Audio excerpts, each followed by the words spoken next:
Do this. Uasu is consistent. Once we have rejected, we have rejected. We did not change our position. You are traumatizing students in public universities. Hiyo ndio sababu wanasema wanainama tu. Badala ya kusoma wanainama tu. I want you to get it clearly. 2021-2025 CBA. Why are we going out? We are going out because we have realized, as we negotiate with the IPCCF, they are the ones telling SRC, on basic salary, give them nil. On house allowance, give them nil. On harmonization of other allowances, don't harmonize. Then what SRC does, they take their letterhead, and now advise IPCCF that retain. We thought SRC was an independent commission. And out of the documentation, how they are requesting for advice, I can check with them. Give them nil. If you harmonize these allowances, universities will collapse. I want to tell you there's gross unfairness in public universities. Let me give you an example. In the public sector, retirement age is uniform. Whether you are grade 1 or you are in grade S, it is 60 years. Come to university. Some are retiring at 60. Those are academic members of staff. Some retiring at 65 years. Some are retiring at 70. Some are retiring at 74. Some are retiring at 75. Some are retiring at 79. One sector, one employer federation, one union, one government have different retirement ages for academic staff in this country. And what we are saying as academic staff, we shall have one uniform retirement age. That's why we have differed. The next one, I want to take you to commuter. Some are paying 6,000, some are paying 15, some are paying 8, some are paying 20, some are paying 50, some are paying 35. Same employer federation, same government, same union. They don't want to harmonize commuter. We go to medical scheme. Others are telling their members to go to their kiosks. They have local clinics. Others have comprehensive medical cover. Others tell their staff, treat yourself, then you can now come and claim. While in the public sector, employees have a uniform, non-contributory medical cover. That is what we want. We go to book allowance. Other universities don't pay book allowance. Others pay. Others give you 4,000. Others give you 10,000. Others 25,000. Others 50. Same government. Same employer federation. Same union. And these members are performing equal work. SRC in their act says they are striving for equal work and equal value. When we come to universities, they don't want to harmonize. And what we are saying as academic staff, all allowances in public universities shall be harmonized. You cannot have a professor at the University of Nairobi paid a different allowance, another one in Murang'a a different allowance. And when we come to house allowance, the last time our house allowances were reviewed was in the CBA of 2008. To date, SRC has refused to review house allowance for public university staff. The value of that review in 2008 is totally different with the value in 2024. Even the government increased the houses by 10%. So we cannot be static for close to 14 years. So house allowance must be reviewed. I want to move to car loan and mortgage. SRC, out of their goodwill, all public sector employees were entitled to car loan and mortgage. From 2015, universities have refused to develop car loan and mortgage for university staff, while other public sector employees are just being prodded, come for car loan, come for mortgage. Us, our employer, has blatantly refused to develop that car loan and mortgage. And what lecturers are telling me, they shall not go back until they are given car loan and mortgage. And I want to give you an example, because you people, you are young people. In the 80s, 70s, 90s, the people who are entitled to import duty-free cars were dons in this country. Now they took over what was our entitlement, and now have taken it to the public sector, while us we are left wondering. Go and check history. Dons were allowed to import duty-free cars. And that is where we are heading to. I want you to leave here that what has made us differ is failure by IPCCF and the SRC to harmonize allowances in public universities in Kenya.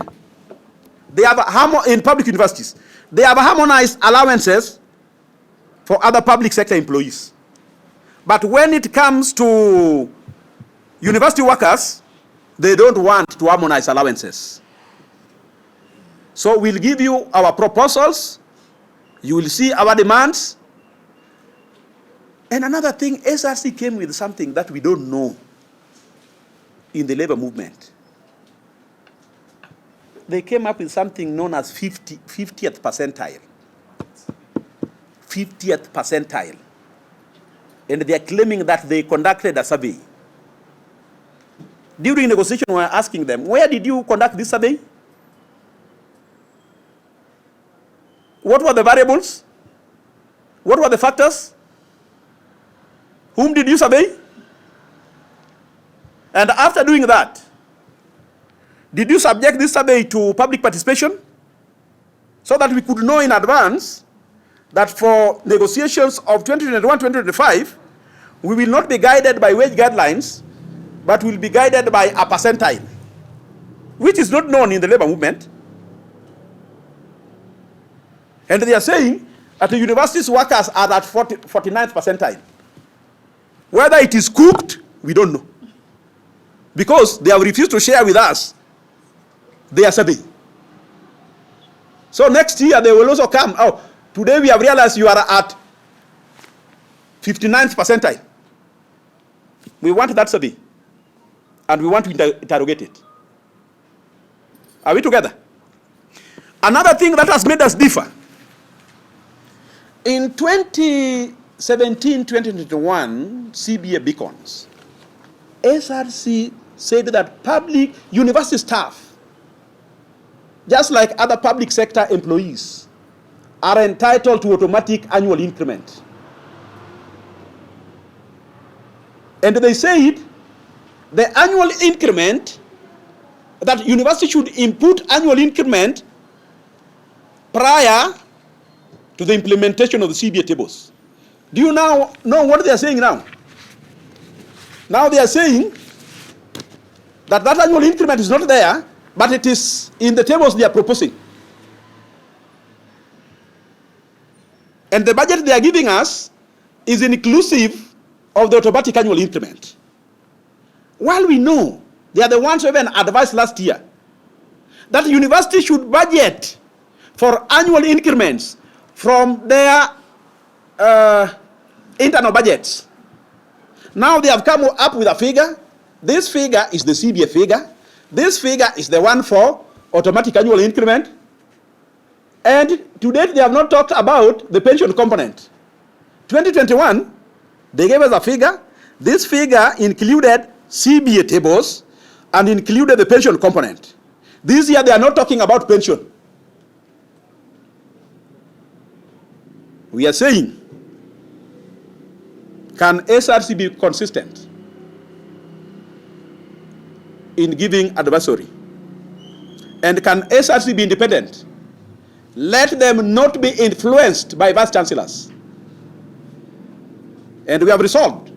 Going forward, we are not going to negotiate with vice chancellors, because vice chancellors are our colleagues. How can employees negotiate among themselves? Huh? We should be negotiating by university councils.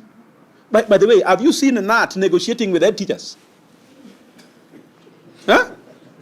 Have you seen NAT negotiating with the head teachers of secondary schools or primary schools? Or compared negotiating with principals?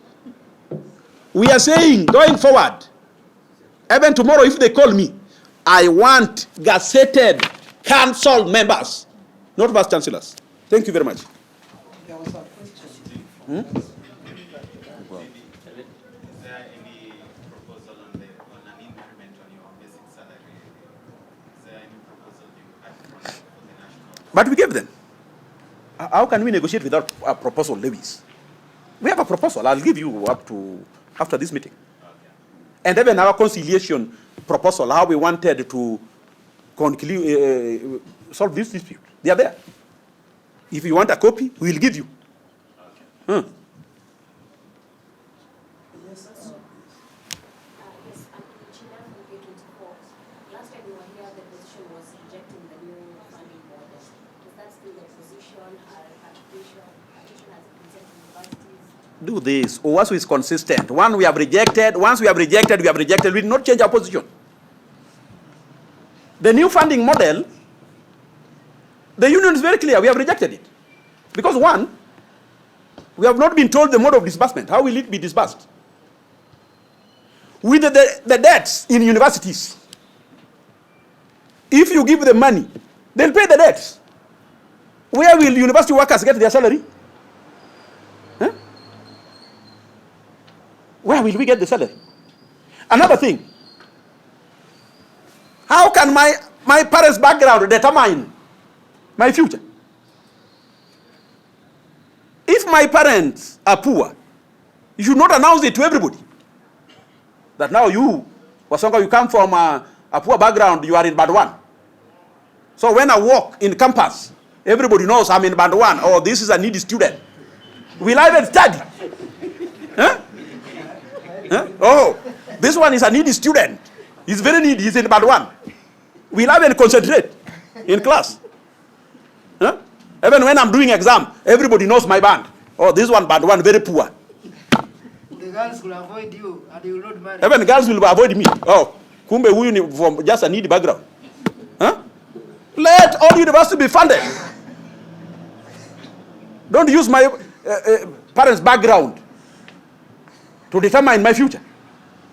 You are traumatizing students in public universities. Hiyo ndio sababu wanasema wanainama tu. Badala ya kusoma wanainama tu. Solidarity forever.